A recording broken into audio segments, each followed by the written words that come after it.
आता पाहूया टॉप 9 महत्त्वाच्या बातम्या।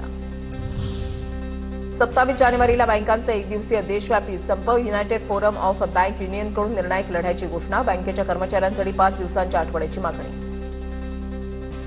डॉलरच्या तुलनेमध्ये रुपया पुन्हा घसरला, भारतीय रुपयाची किंमत 90 रुपये 92 पैशांवर पोहोचली, परदेशी गुंतवणूकदारांचा भारतीय बाजारातून काढता पाय।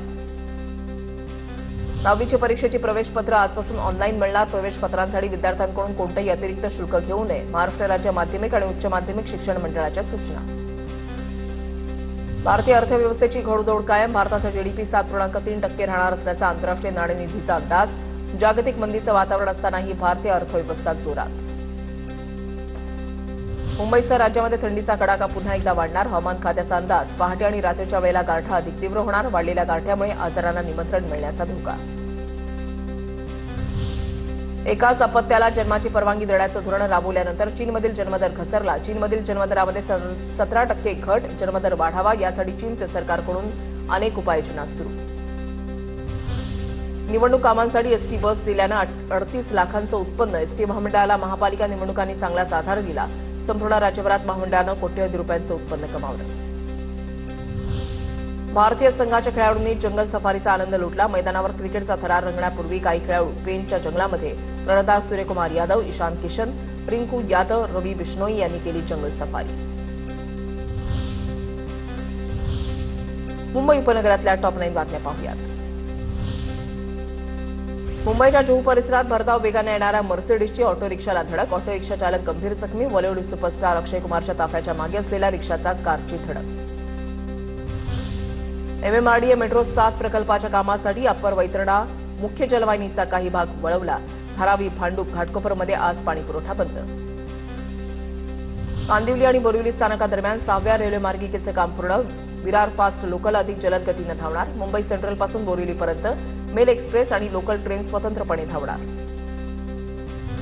वरळी हिट अँड रन प्रकरणी आरोपपत्रानंतर मसुदा आज न्यायालयामध्ये सादर, शिंदेच्या शिवसेनेचा उपनेता राजेश शहा, मुलगा मिहीर आणि चालक राज ऋषी बिळावत या तिघांवर गुन्हा दाखल, 29 जानेवारीच्या पुढील सुनावणीमध्ये सत्र न्यायालय आरोप निश्चित करण्याची शक्यता।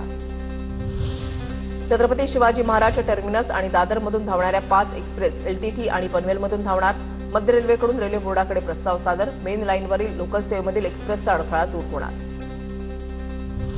मुंब्रा पोलिसांकडून 27 कोटी 21 लाख रुपयांच्या ड्रग्जचा पर्दाफाश, पोलिसांकडून 13 किलो MD जप्त, पोलिसांकडून 5 जणांच्या टोळीला अटक। नवी मुंबई आंतरराष्ट्रीय विमानतळानं गेल्या 19 दिवसांमध्ये 1 लाख प्रवाशांचा टप्पा पार केला, गेल्या सोमवारी सुमारे 7,500 प्रवाशांनी प्रवास केला, 19 दिवसांमध्ये विमानतळावरून 734 विमानांचे टेक ऑफ आणि लँडिंग। शिवाजी पार्क मैदानावरून येणाऱ्या धुळीमुळे परिसरामधील रहिवाशांना त्रास, मैदानावर पालिकेकडून टाकण्यात आलेल्या लाल मातीमुळे परिसरात प्रदूषण वाढतंय, तत्काळ माती हटवण्याची रहिवासी संघटनेची मागणी।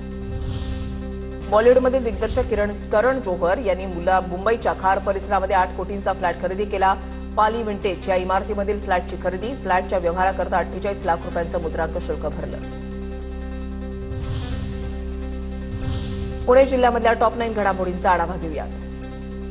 पुण्यामध्ये जिल्हा परिषद आणि पंचायत समिती निवडणुकीसाठी भाजप राष्ट्रवादी अखेरच्या दिवशी एबी फॉर्म देणार, बंडखोरी टाळण्यासाठी राष्ट्रवादी काँग्रेस भाजपची रणनीती। पुण्यामध्ये जिल्हा परिषद पंचायत समितीसाठीचे उमेदवारी अर्ज भरण्यासाठी उरले केवळ 2 दिवस, जिल्ह्यामध्ये आतापर्यंत 3,342 अर्जांची विक्री, तर अवघे 58 अर्ज दाखल करण्यात आले। येत्या 30 जानेवारीपर्यंत पुणे महापालिकेचे अंदाजपत्रक सादर होणार, महापालिका आयुक्त नवल किशोर राम यांची माहिती, सुमारे 15,000 कोटी रुपयांपर्यंत अंदाजपत्रक जाणार। सायकल स्पर्धेमुळे पुण्याच्या मध्य भागामध्ये वाहतूक ठप्प, प्रमुख रस्ते बंद असल्यानं सोशल मीडियावर नागरिकांचा संताप, नागरिक आणि पोलीस कर्मचाऱ्यांमध्ये वादाच्या घटना। पुणे महापालिकेमध्ये निवडून आलेल्या नगरसेवक यशदामध्ये प्रशिक्षण दिलं जाणार, कायदे आणि समिती कामकाजाचे धडे शिकवण्यात येणार, अनुभवी अधिकारी आणि माजी लोकप्रतिनिधी नगरसेवकांना मार्गदर्शन करणार। पुण्यात पुढील 2 दिवस हवामान स्थिर राहण्याची शक्यता, गेल्या काही दिवसांपासून शहरातील किमान आणि कमाल तापमानामध्ये मोठी वाढ, मात्र कालपासून पुण्यातील तापमानामध्ये मोठी घट, तापमानाचा पारा 10.4 अंशांवर।